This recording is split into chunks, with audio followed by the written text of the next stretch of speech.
Fue Quetzalcóatl, símbolo de la sabiduría del México antiguo, quien aceptó el cargo de restaurar a los seres humanos, así como proporcionarles después su alimento. Quetzalcóatl aparece en las antiguas leyendas realizando un viaje al Mictlán, la región de los muertos, en busca de los huesos preciosos que servirán para la formación de los hombres. Mictlantecutli, señor de la región de los muertos, pone una serie de dificultades a Quetzalcóatl para impedir que se lleve los huesos de las generaciones pasadas. Pero Quetzalcóatl, ayudado por su doble o náhuatl, así como por los gusanos y las abejas silvestres, logra apoderarse de los huesos para llevarlos luego a Temoanchan. Allí, con la ayuda de Quilastli, molió los huesos y los puso después en un barreño precioso.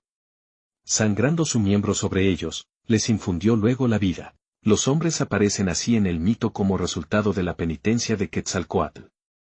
Con su sacrificio Quetzalcóatl mereció su existencia. Precisamente por esto se llamaron a los hombres massehuales,